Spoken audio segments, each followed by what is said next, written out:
Hey friends, welcome back to our Teaching YNAB series. If you missed part 1, the setup, go ahead and hop back an episode to learn everything you need to know to teach someone YNAB for the very first time.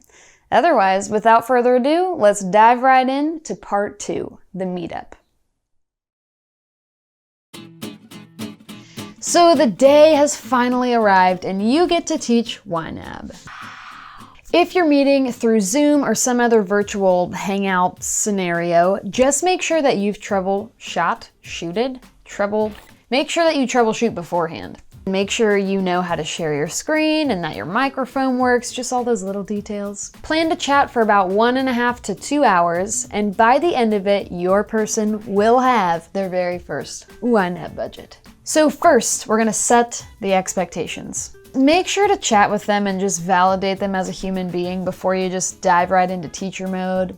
Ask how their mom's doing. Has your pet's digestive issues improved at all? Anything that helps them feel at home, calms your nerves, and remind you that you're just a friend helping a friend. First, you want to remind them that it is a process. This is a whole new system and software, and these things take time, so go easy on yourself. Next, you want to make it clear up front that this is not a set it and forget it budget. YNAB is very hands-on, but that's what makes it work so well. Remind them that they can share as little or as much as they want. Everything is private. What happens in the budgeting session stays in the budgeting session, and you're here for them for the long haul. So if they have questions or anything, they can always come to you. Secondly, you're going to want to talk life goals. This part is fun. Ask them about all their dreams and goals, their 5-year plan, their 10-year plan, because their values and what they care about is what's going to dictate their budget. 3 great questions to ask. What do you want to change about your current situation? What are you doing that just doesn't seem to be working? 2, what do you want in life? Are you trying to buy a house or adopt or go back to school or maybe retire early? And 3, what financial goals do you have? Maybe they're trying to break the paycheck to paycheck cycle or finally pay off all that debt. The budget is your best tool to being able to achieve those things. So let's learn about it. Next, you're going to show them a YNAB budget. This is the part where you get to open your budget and show them this glorious thing that you're so proud of. And they're going to be like, that's really nice. And they don't get it now, but they're going to get it later. If you're comfortable sharing these numbers, it's pretty straightforward. You're going to go to ynab.com and sign in and show them your budget. But if you're not comfortable showing your numbers, this is where you would have gone in beforehand, created a fresh start on your budget, and maybe changed those numbers to something more applicable or more accessible to the person you're trying to teach. And as you're showing them your budget, you're going to want to point out your category groups and your goals and how they line up with what's important to you. And if they haven't signed up for YNAB yet, this is the point in time in which you'd help them get set up. No credit card needed, just don't add any accounts yet. Next, set up your categories and goals. Make sure that as the two of you are adding categories to their budget, you're also adding along goals. You can refer back to credit card and checking account statements and determine how much money you might need in each category and go ahead and assign a monthly spending goal to those categories. Then you want to encourage them to think about all of their non-monthly long-term expenses like Christmas or car insurance or their Amazon Prime or Costco membership. Add goals to those so that when the time comes for them to pay those expenses, they have the money.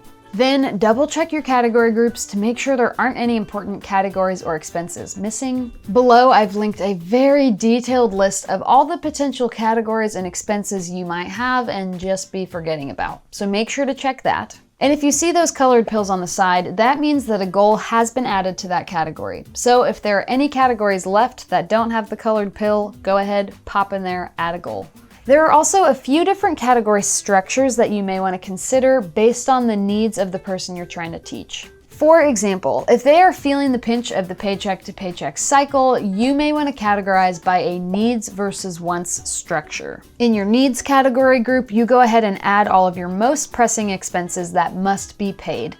And on the category line, add the due date so that you can truly organize and prioritize bills and expenses based on when they need to be paid. If they're looking to build better spending habits and don't need to worry as much about timing due dates, I would highly recommend the fixed versus flexi category structure. All of my categories that are non-negotiable and the same amount every month goes in my fixed category group, and all the other expenses that I can pull from that I don't need every month, those all go in the flexi category group. Next, it's time to add accounts. If you weren't here, they would have done this already and been so lost at this point, so just be reminded of how valuable you are. Your accounts store your dollars, but your budget is what tells you exactly what each of your dollars are going to do and if you have enough of them. When they're first adding your accounts, we highly recommend that you keep it simple. Add the checking account, the savings account, and any credit cards they might have, but go ahead and skip the mortgage, the student loans, the retirement account. That's for the more advanced. I don't even use those, so. And when you're deciding between linking their bank accounts or not, we actually recommend that you don't link in the beginning. What's important with starting YNAB is building those habits and becoming really in tune with your money, your spending, and that's not going to happen if you're using direct import. They can always link their accounts later, but for now, the hands-on learning will come from unlinked bank accounts. Next, you're going to give every dollar a job. This is the step they've been itching to do from the beginning, so they're going to be giddy. However, if they're coming to you wanting budgeting advice for the first time, there's a good chance they might not have all the dollars they need to fund all their expenses for the month. In this case, go category by category, assigning those dollars to the highest priority expenses first, and then whittling your way down to the lower priorities.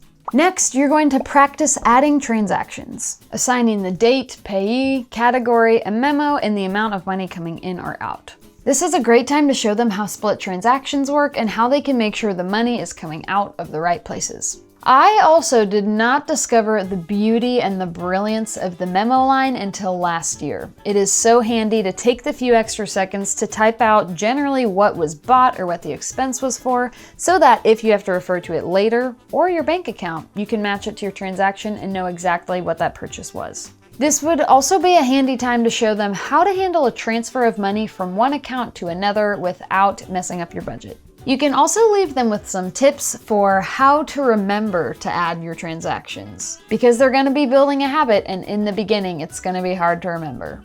For example, one tip I used when I was building the habit of adding transactions myself was to take the receipt from the purchase, and once they gave it to me, I wrapped it around my phone or I partially tucked it into my phone case. That way, when I sat in my car or when I got home, that receipt would be right there by my phone. I pull up the app, I enter the transaction, and then I can do whatever I want with the receipt. It's also a great idea to build the habit of checking the budget every night before you go to bed. That way, if you have any transactions that happen that day but you don't have a physical receipt for them, like utilities you paid online or some kind of auto billing system, you can catch, add, and categorize those transactions. You could probably even ask them, hey, do you want me to shoot you a reminder text every night to check your budget? They may super love that, or super not, but it's the thought that counts. Next, you're just gonna ask them, what questions do you have? What did I not cover? What looks confusing to you? What do you wanna know how to do? They already have your attention and you can answer the questions to the best of your ability. We also have plenty of resources that you could point them to help answer their questions or give them the info that they're looking for. There are truly so many resources. So many. And the last thing you'll want to do during your meetup is go ahead and discuss next steps. At this point, they have a solid budget template and they know the necessary steps to keep their budget alive and moving. Go ahead and ask them, when will you receive your next paycheck? Or when will the month roll over for you? You can even ask them, hey, would you be comfortable with me shooting you a text when you're in the last few days of your free trial? I'd love to chat monthly rollover with you, what to do when you get paid next, and just see how it's been going for you. They'll probably be super down for that, and it's a really sweet and encouraging way to remind them, hey, I'm invested in your budgeting journey too. Always feel free to reach out. It'll be great accountability and great encouragement for them to see others having the same questions they have and learning right alongside them. Congratulations! You have just successfully completed parts 1 and 2 of our YNAB teaching series. Make sure to catch part 3, the follow-up, to learn how to cap off your YNAB teaching experience. We'll see you there.